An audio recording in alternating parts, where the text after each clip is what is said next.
So I'm going to add, before we get going with more of the Faber-Castell product, I'm going to add a couple of pieces of ephemera to my page. And this is a point where some of you are going to go, what are you, why? What are you, why? You're covering it all up. But stay with me, because I promise there's a reason. So I just have these two little pieces that are, I think, October afternoon. I think it's a piece of paper that I just happened to cut up. And I love these flowers. They're so cute and bright and happy and fun. And while I didn't intend to cover up all these cute little hexagons that I did, it's all part of kind of the layers, and I don't know. I just go with it. So I hope you will too. So I get it just covered, and I just use my finger with this. It's kind of the easiest way. Get a good coverage with it. It can overlap. There's no rhyme or reason to it, really. And then I'm just going to take my heat gun and set it, and then I'll come back and do some more layering. Alright, you guys, welcome back to day 2 of this little accordion album that we're making.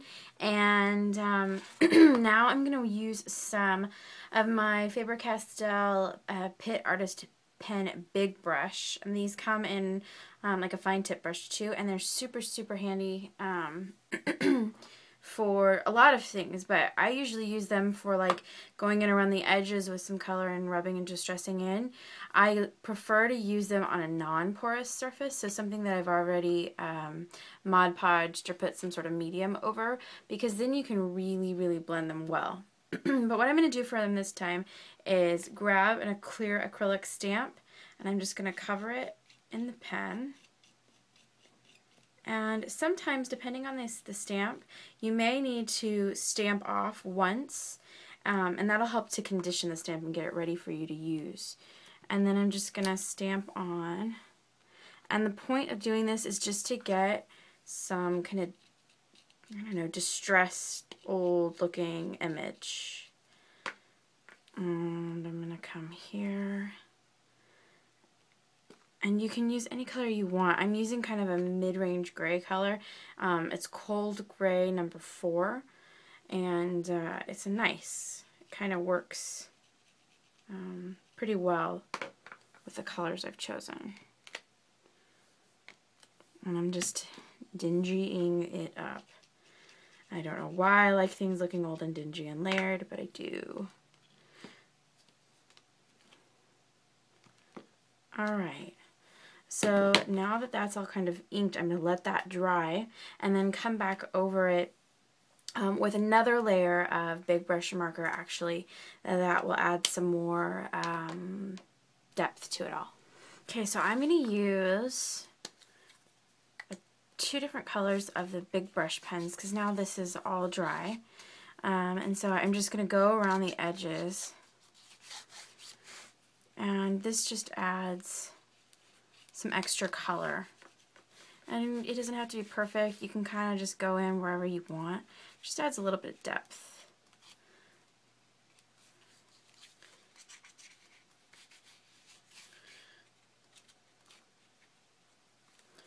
Alright, switch it up and add some turquoise.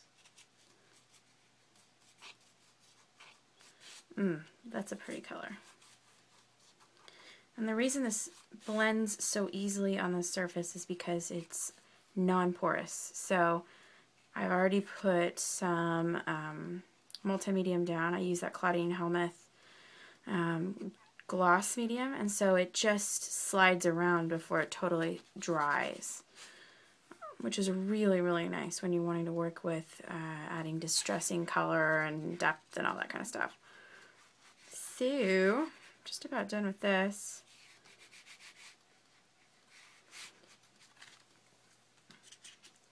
Alright, and then the last thing I want to do with one of my big brushes is to grab a dark gray, and then I like to just go around the very, very outside edge. And it just helps to kind of anchor it all, if that makes any sense. And I just go all the way around until it's kind of how I want it.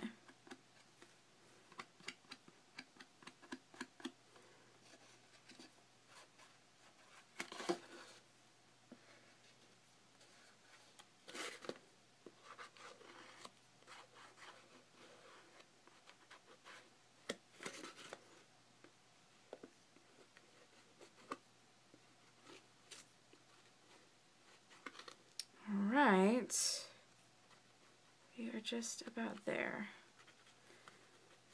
Okay, be a little more right here.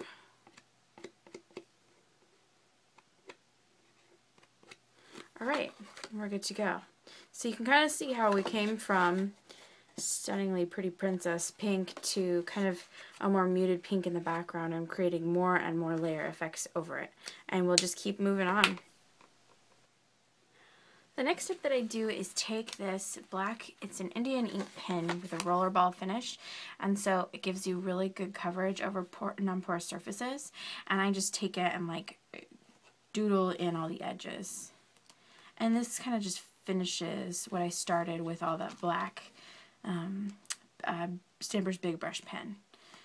And just gives the outside some definition and helps kind of contain everything that's inside of it. Just looks really good.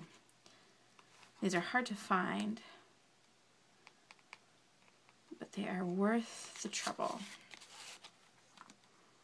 Okay, we're done. Sorry, no more shaking. And you can kind of just see it helps to finish up that whole area. And then if you want to, you can go around the flowers and stuff like that and give them a little bit of definition. Add some hearts or X's and O's here and there. Some more dots, whatever you want. The secret with this pen is it is super permanent. So if you decide that you don't want it or that you just hate what you made, the only way really to take it off is to go back with acrylic paint. And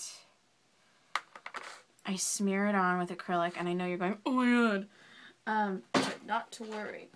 I'm going to take a mister, if I can find it. Here it is. Take a mister and a paper towel and mist a little bit on there, loosen all that paint up, then rub it. And you rub all the paint off, and then it rubs all of that Indian ink off with it. And that's the only way that I've been able to find to take that pen off once it's on there. And believe me, I've gotten myself into some situations where I'm like, oh my god, what did you just do? That's the ugliest doodle I've ever seen. So if you don't like what you do, not to worry. Go over it with acrylic paint, wipe it off, and you'll be just fine. Alright, so now I'm going to try something that I actually haven't ever done before, and that's using the Pitt Pastel pencils on these wood shapes. These are by Crepe Paper, and they give you these with these two different finishes. So I'm going to take the lighter color side, and I'm just going to rub the pastel all over it and see what happens. So I think it'll be really cool. It'll take on just the color that I want, and then hopefully I can sort of blend it in, and it'll work. Well, it definitely worked. I'll say that if you're going to try this, go against the grain. So it seems like when I was going with the grain, it was wanting to kind of not pick up any of the grit from the pencil. So go against the grain of it and it'll pick up a lot of color. But I'm thinking I might see if I spritz it. Now these aren't the aquarelles, these are the pastels. So I don't expect it to act like a watercolor, but hopefully the water will help it kind of spread out a little bit. Maybe get a little bit creamy. And it does. Okay, well cool, that worked. I'm so excited. So there we've got our kind of stained, color stained looking piece, and then I'm going to set this guy just over top of it. Maybe I'll flip him around, who knows. Ah, I broke him! Oh god! It's terrible. I need to get the hot glue out. I'll be right back. So while I was letting my hot glue gun heat up, I decided I wanted to go around the edges of the wood with this aquarelle art grip pencil, and it's one of the ones that came in the mix and match packs, in the red mix and match pack. So it's this sort of like really pretty orangey red color, and it's really nice. And so I thought what I'd do is I'd go around the edges and it would darken it up, and it did. And it's hard to tell here, but I just went around all the inside and outside edges, and then I just brushed it lightly with this water brush, and it just sort of helped it define the space. So I did that, and then I dried it with my heat tool. And now I'm going to set up the whole little piece. So this is going to sit right here in the front, and I just thought it would be a cute little title block. So I'm just going to put some hot glue around the edge, stick this to the center of it, and when you're cutting these, just cut it about 1/8 of an inch shorter on all sides, and that way when you get it glued down you don't see anything.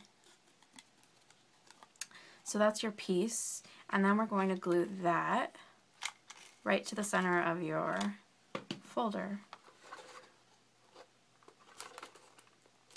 Alright. And now take your bow. I decided to use the darker side. Put a little dab of hot glue right there in the corner. And then,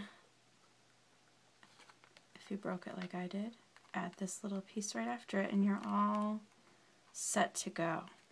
And then just let it sit there for a few minutes and totally get completely dried and cured. And then we'll come back and we will do some lettering. Okay, so I'm all finished with the cover. I went ahead and just put in little Project Life title sheet and glued everything up, and then added a little pearl brad, and I just cut the little tines off the back of the brad and hot glue that into place. Really, really easy. So now I've gone ahead and made up little tabs for each month of the year, just like on this one. And I don't know about you guys, but I always keep a ton of punched like scallop circles and butterflies and hearts around. It's what I do with my scrap papers. So when they get smaller than, like, I don't know, A2 size shape, I will just cut them up and get rid of them, because the odds of me ever really using them are so small. So I make little things like this. So nice little helpful thing to do just to keep around. And they come in really handy for this kind of project. So all I'm going to do on here is take each one and staple it to each envelope. And the first Project Life one I did, I stitched them, and it's really, really cute. It's not hard to do if you have a sewing machine, but just make sure you do it before you glue all your envelopes together. And so I'm going to go ahead and just get these all stapled together, and then we will put the whole thing together. So now that they're all tabbed and ready to go, I have a folder for each month and then an extra one since I decided to do months of the year for Project Life. So all you do is just, you want to adhere it the same way that you adhered the first envelope to the second one. So you just run a line of glue on your sides. Then you want to line up the cover to the front envelope, press it down. Then you just run another line of glue along all 4 sides, because this is a square back for the back side envelope. And then press it together.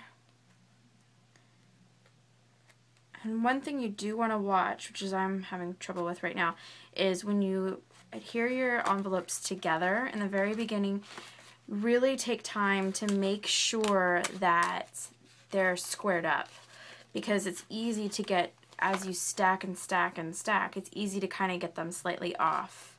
So the closer they are to square, the easier it'll go together at the very end. So that is done. So that's kind of what we started with. And there's where we ended up, with just not a lot of difficult steps, really easy techniques, and really just some good product. I used the mix and match packs. I used the big brush pen, the pastel, the aquarelle, the gelato, the metallic, where did that one go? This metallic, and then added in a few other colors from other packs, and this is my favorite, I have to say. And that's kind of it. It was really, really fun and simple, and you can take this idea and make it work for other things. You know, talking about like color scraps, coupons, or make it an actual mini album, and you know, use a bigger envelope or something. Make it a gift, or lots of different ways to use it. So I hope that you had a good time, and I will see you soon.